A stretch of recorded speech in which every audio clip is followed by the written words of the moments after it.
ඔන්න එක්තරා ගමක හිටියා හින්නිහාමි කියලා ගමරාල කෙනෙක්.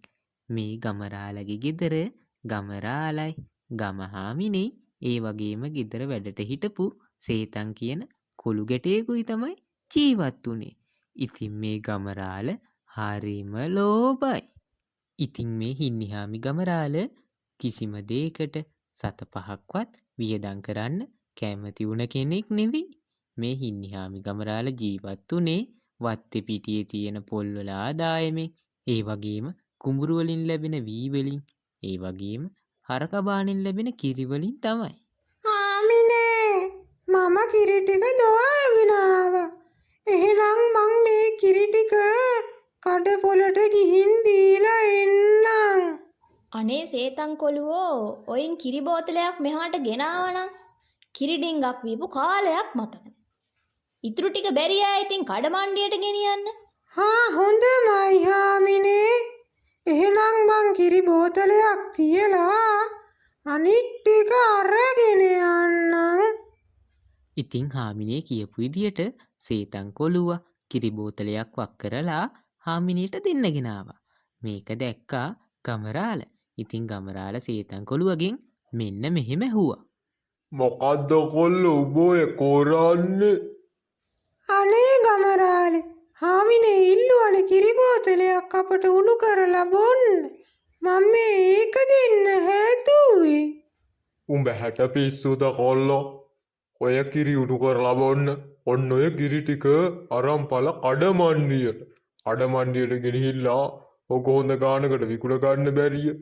ඔය බොන්න ඕනෙම නම් වතුර ටිකක් හරි නැත්නම් ඔය කැලේ තියෙන කොළ ටිකක් කොටලා කොළ කැඳක් හරි හදාගෙන බොන්න බැරිය. නිකම් මක්කඩේ විනාශ කරන්නේ. හරි ගමරාලේ.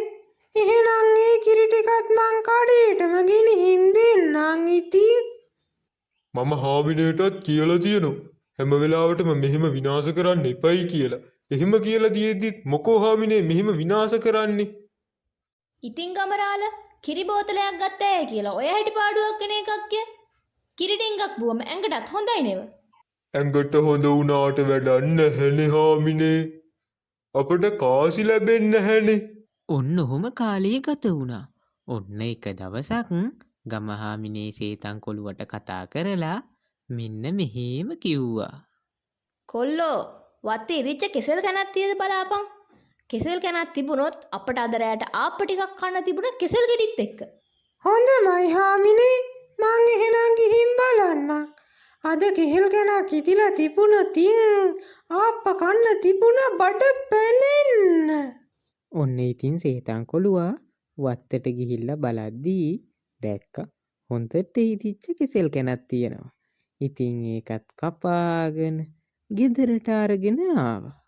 ගමරාලේ ඔය කෙසෙල් ගැනේ ඈවරටි කපලා තියුවනම් අද රැයට ආප්ප ටිකක් හදලා කෙසෙල් ගෙඩි එක්ක කන්න තිබුණා පංකාදු 5යි.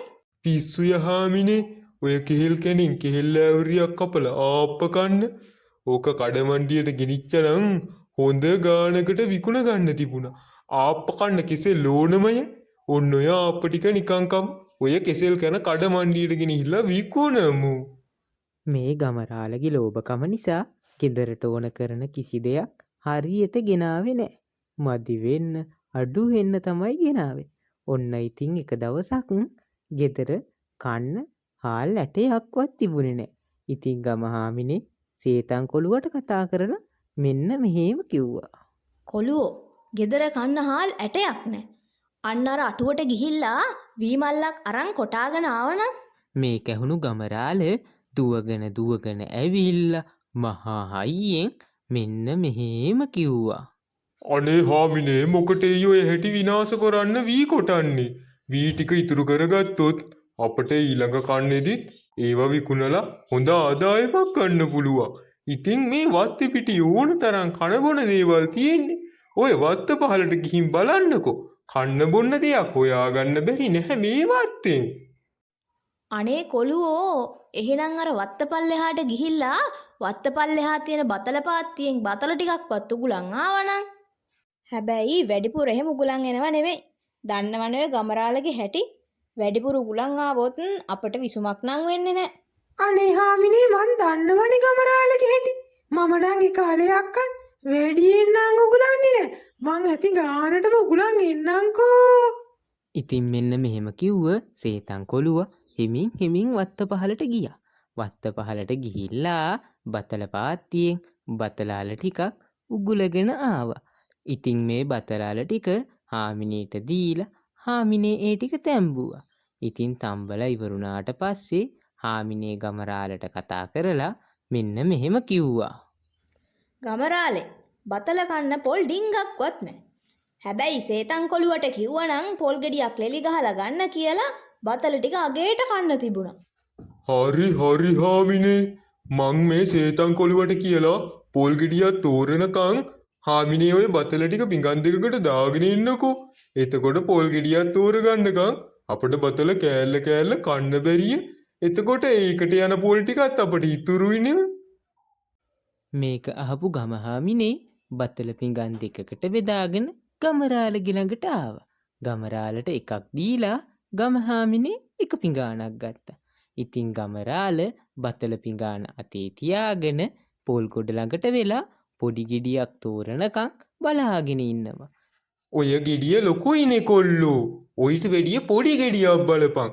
නිකම් මක්කටේ මේ බතල ඩිංග කන්න ඔච්චර ලොකු ගෙඩියක් විනාශ කරන්නේ.